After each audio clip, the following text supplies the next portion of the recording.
Diana Dello was born in 1959 in Tustin, a quiet suburb just outside Los Angeles. Her father served in the military, and her mother worked at a small local clothing factory. By the time Diana turned 19, her life took an unexpected turn. One night, while out at a bar with a friend, Diana found herself being harassed by a group of men. One of them was especially aggressive, until a stranger named Kevin Green stepped in. Kevin diffused the situation, and in return, Diana offered to buy him a drink. That simple act of gratitude quickly led to something more. A few days later, they went on their first date, and things moved fast. Kevin, a Marine and helicopter mechanic stationed at a nearby base, was still technically married at the time. But he and his wife were going through a divorce, and before long, he and Diana moved in together. Not long after, Diana became pregnant. The day Kevin's divorce was finalized, he married Diana. Eager to start their new life, the couple rented a small apartment in Tustin. Kevin continued his work on the base, while Diana, who had been working at the clothing factory with her mother, left her job to focus on the pregnancy. By late September 1979, Diana was more than 9 months pregnant. Their daughter was due any day. On the evening of September 30th, the couple stayed in to watch a movie. But afterward, tensions flared. The stress of the upcoming birth had been mounting for weeks, and another argument erupted. Rather than escalate the situation, Kevin decided to leave. He got in his car and drove to a nearby fast food spot, hoping to cool off. Roughly 40 minutes later, a chilling call came into the Tustin Police Department. It was Kevin. He told the dispatcher someone had attacked his wife, and she needed an ambulance immediately. A nearby patrol car was the first to respond to Kevin Green's call. Officers arrived at the Tustin apartment within minutes. What they walked into was a scene of chaos and horror. Inside the bedroom, Diana lay on the bed, drenched in blood. At first glance, the wound on her head appeared to be a gunshot. Blood had sprayed across the wall behind her. But despite her condition, she was still alive. Barely. She was gasping, trying to breathe. Officers jumped into action, administering first aid while waiting for paramedics. Kevin stood nearby, but police asked him to step out of the room. They didn't yet know what had happened, and they couldn't rule anything out. When medics arrived, they carefully transferred Diana into the ambulance.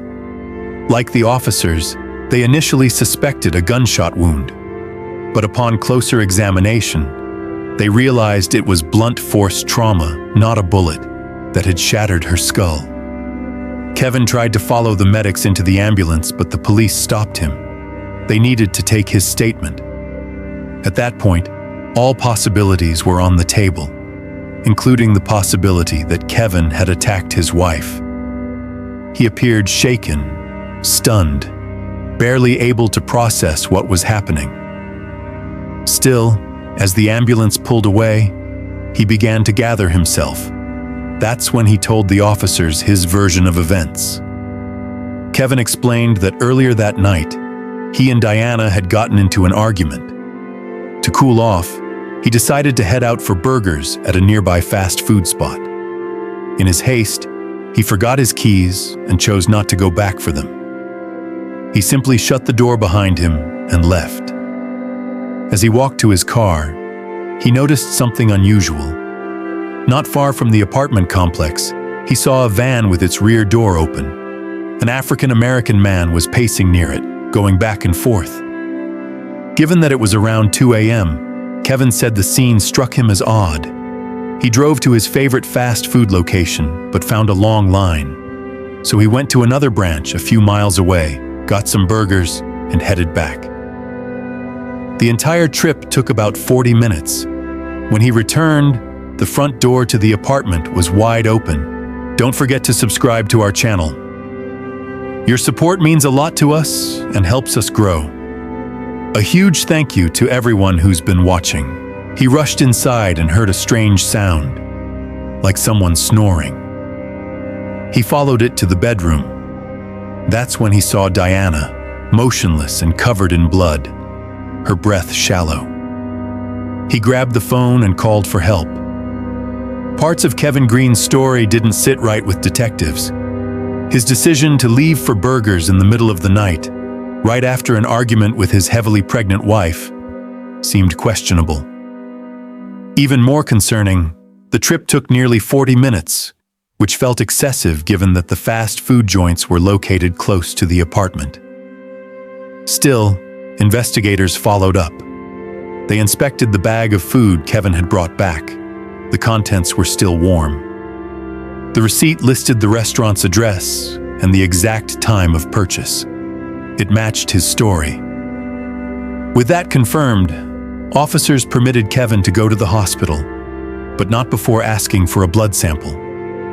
While DNA testing wasn't yet available, forensic experts could compare Kevin's blood type to any traces found at the crime scene. When Diana arrived at the hospital, doctors ruled out a gunshot wound. Instead, her skull had been struck multiple times with a small, heavy object, something like a piece of wood. She was barely clinging to life. She soon slipped into a coma. For hours, medical teams fought to stabilize both her and the baby. They managed to keep Diana alive, but surgery was still required. Meanwhile, based on her position at the scene and standard protocol in such cases, investigators ordered a sexual assault examination.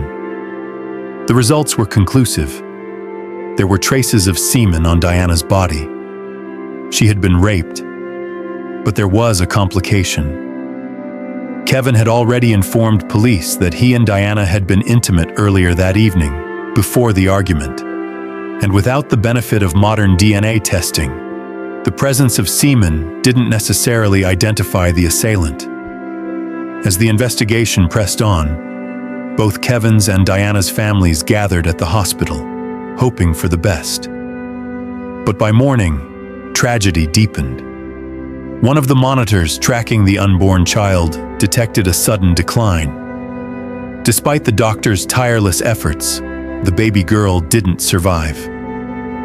Following the tragic death of her baby, doctors rushed Diana into surgery. The procedure was successful, and her condition stabilized. Though she remained in a coma, her chances of survival were now considered high. Still, the trauma she had endured was severe, and doctors warned that even if she survived, she might never return to a fully normal life. While Diana lay unconscious in the hospital, detectives pressed forward with the investigation. With the death of the unborn child, the case was officially reclassified as a homicide. The Tustin Police Department dedicated all available resources to tracking down the person responsible. Kevin Green remained a person of interest. Despite having an alibi supported by a receipt and warm food, detectives weren't ready to clear him. His story was riddled with red flags. The heated argument with Diana just hours before the attack, the decision to leave the apartment with the front door unlocked, the unusually long fast food run, and his claim of spotting a suspicious man outside in the early morning hours. All too convenient. Still, there was no direct evidence tying Kevin to the attack, and detectives had another lead.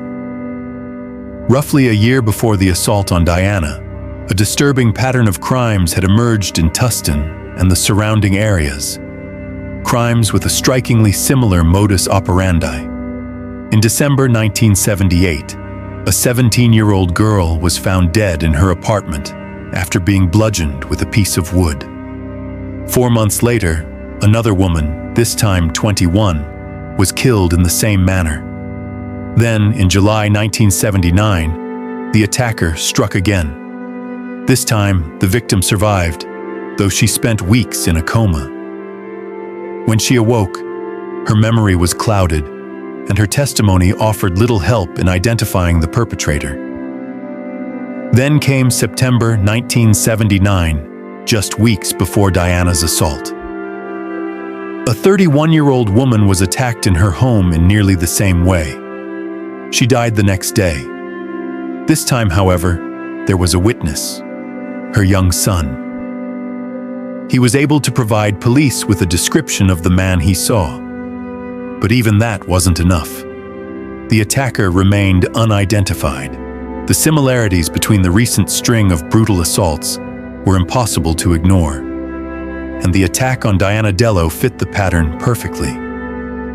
Investigators were now convinced they were dealing with a serial offender. The press gave him a chilling name, the Bedroom Basher. His crimes followed a clear timeline, short intervals between attacks, all targeting women living alone in ground-floor apartments across a small suburban region of Los Angeles. Detectives feared it was only a matter of time before he struck again. In response, police took their investigation public.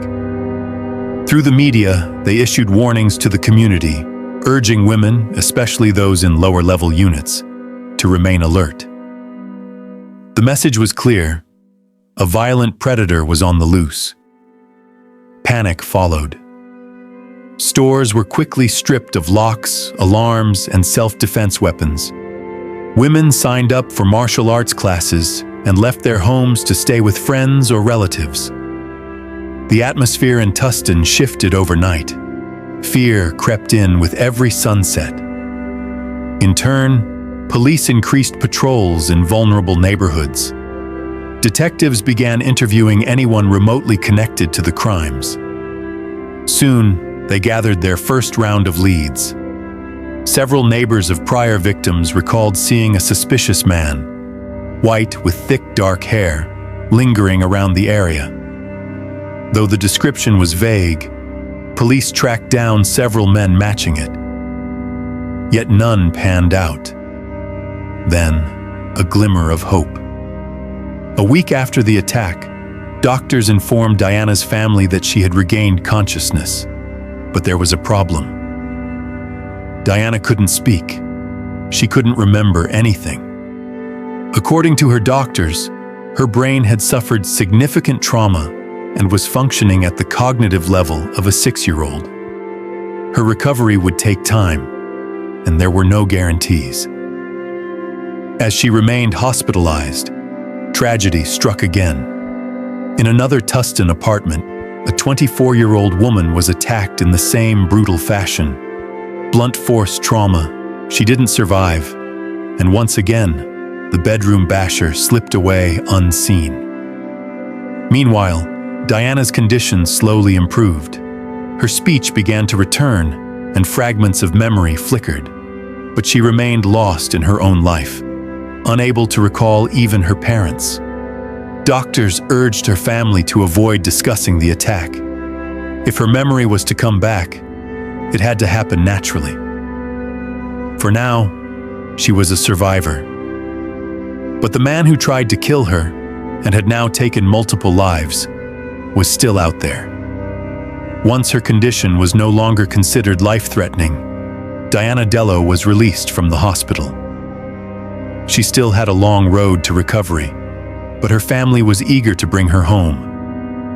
Since Kevin needed to continue working on the nearby military base to support them financially, the couple moved in with Diana's parents, who could provide full-time care while she healed.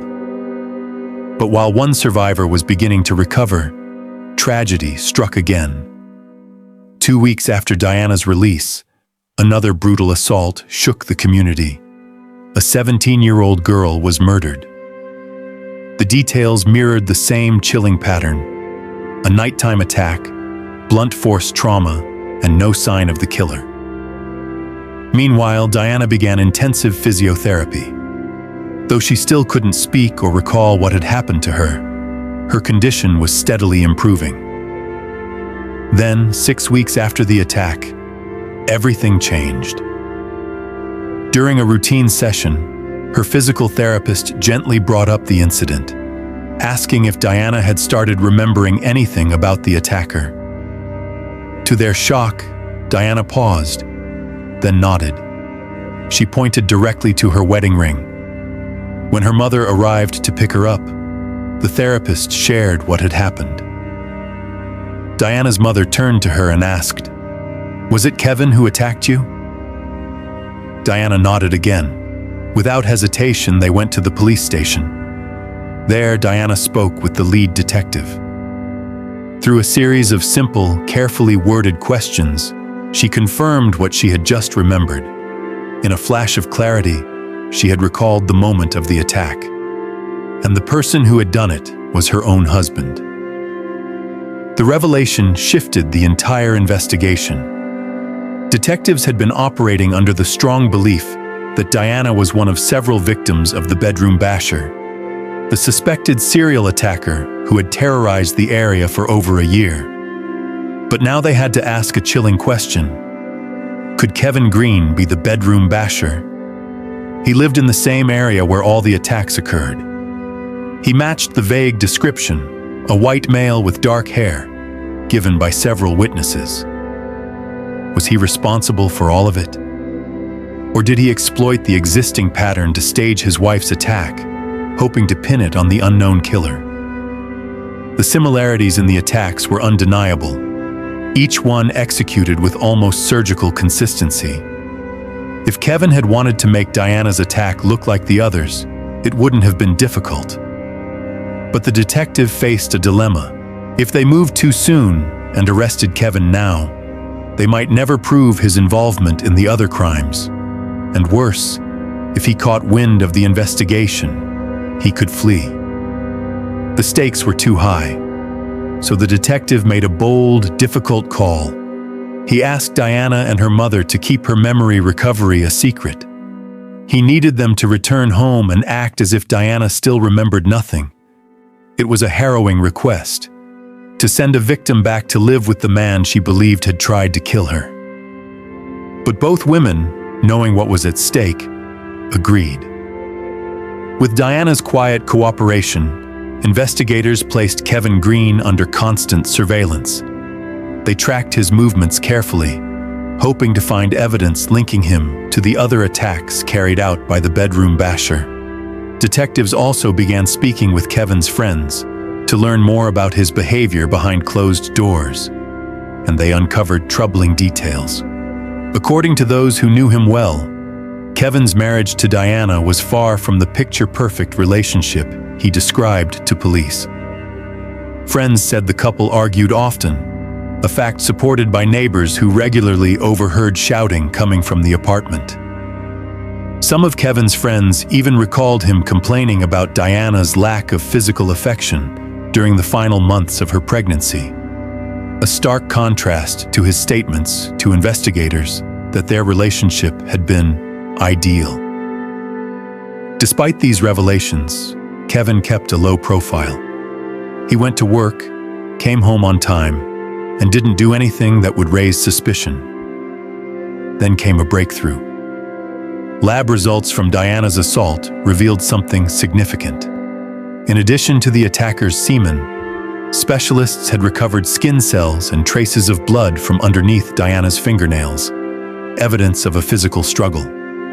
The attacker's blood type matched the sample Kevin had previously submitted. This discovery brought detectives closer to the truth. They now believed Kevin had attacked Diana before ever leaving for the fast food restaurant. The time-stamped receipt and cashier's confirmation proved he had been there, but only after the assault. That would explain the extended 40-minute trip, a carefully calculated alibi to throw off investigators. As for motive, detectives believed it was rooted in months of resentment. Despite Kevin's claim that he and Diana had been intimate shortly before the argument, he had consistently complained to friends about her unwillingness to have sex during her pregnancy. The brutal nature of the attack suggested a breaking point, rage fueled by rejection. Detectives sat down with Diana once more. She confirmed what she had already revealed. She remembered the attack clearly, and Kevin was her attacker. During that conversation, her mother told officers they could no longer keep up the act. Living under the same roof as the man who had nearly killed her daughter had become unbearable. Detectives agreed. They decided it was time to act. To avoid causing a scene or placing Diana's family at further risk, officers waited until Kevin left the house. They arrested him quietly at a local store. Kevin Green was finally in custody, and justice was about to begin its course. Kevin Green refused to confess. From the start, he stuck to his story, insisting everything happened exactly as he had told investigators. It took 10 months to prepare the case for trial. During that time, Diana's recovery slowly progressed. Her speech remained strained, but she was able to communicate. More importantly, a team of medical experts evaluated her and unanimously agreed. Her brain had healed enough for her to be considered a competent and credible witness. When the trial began, Diana took the stand. With difficulty, she recounted the details of the night she was attacked and identified her husband as the man who had nearly killed her and taken the life of their unborn daughter. Kevin's defense team leaned heavily on his fast food alibi, but it wasn't enough. The jury believed Diana. In November 1980, Kevin Green was convicted of the assault and the death of his unborn child. He was sentenced to 15 years to life in prison. Meanwhile, detectives noticed something else. In the months leading up to Kevin's arrest, the bedroom basher had struck 2 more times. Both victims survived, but their attacker was never identified. Then, as soon as Kevin was taken into custody, the attacks stopped. Before his arrest, the assaults had occurred regularly, sometimes just weeks apart. But from the moment he was behind bars, there were no more similar crimes. The pattern was undeniable and unsettling. Shortly after Kevin's sentencing, Diana filed for divorce. He didn't contest it. She continued her long journey toward recovery. Though her brain function largely returned to normal, the damage was permanent in some areas. Diana suffered partial hearing and vision loss, and her speech remained impaired. Despite the challenges, she fought to rebuild her life. As for Kevin, he continued to maintain his innocence behind bars. But life in prison was harsh. Other inmates, disgusted by his conviction for the death of a child, targeted him repeatedly. He was attacked multiple times and ended up hospitalized on several occasions. When he became eligible for parole, the board denied his request. Over the years, he applied 3 more times, and each time, he was turned down. The board cited his refusal to take responsibility as a clear sign of a lack of remorse. Kevin Green remained behind bars, unrepentant, as the years went by, still claiming he had done nothing wrong. Years into his sentence, Kevin Green made a desperate attempt to prove his innocence. As DNA analysis became a widely accepted forensic tool, he petitioned to have the biological evidence from his case tested and compared with his DNA. But the request was denied. He didn't have the money to cover the cost of the analysis. And so, Kevin remained behind bars. That changed in 1996, when the Tustin Police Department reopened the investigation into the unsolved bedroom basher attacks. For nearly 2 decades, biological evidence collected from the victims' bodies had been preserved in a crime lab. Now, with advances in forensic science, detectives had a rare opportunity. They could not only confirm whether all the crimes were committed by the same person, they might finally learn who that person was. At the time, Kevin Green was still considered the prime suspect. But when experts processed the DNA profiles and submitted them to the national database, what came back stunned investigators.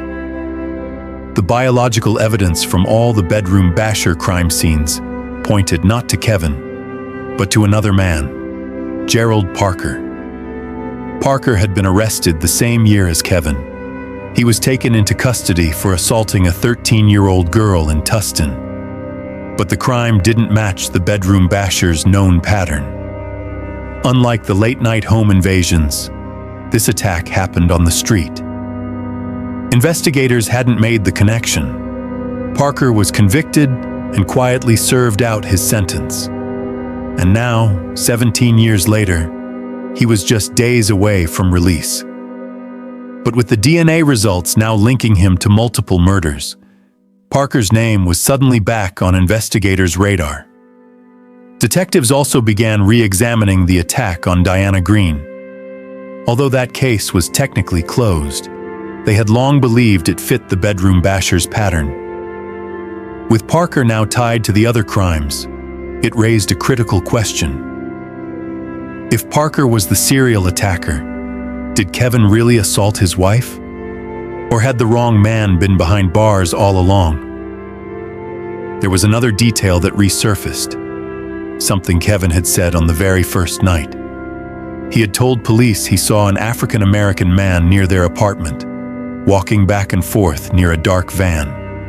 At the time, it was dismissed as deflection, an easy way to cast suspicion elsewhere. But now detectives learned that Gerald Parker had served on the same military base as Kevin Green, and he owned a dark-colored van. It was a chilling revelation. For the first time, investigators had to seriously consider the possibility that Gerald Parker, not Kevin, had been the one who attacked Diana. With new evidence linking Gerald Parker to the bedroom basher murders, the local prosecutor visited Kevin Green in prison. He explained the latest developments in the investigation and asked Kevin to provide a direct DNA sample for comparison. Kevin, who had been pleading for this very test for years, agreed without hesitation. As forensic experts began their analysis, detectives turned their attention to Parker.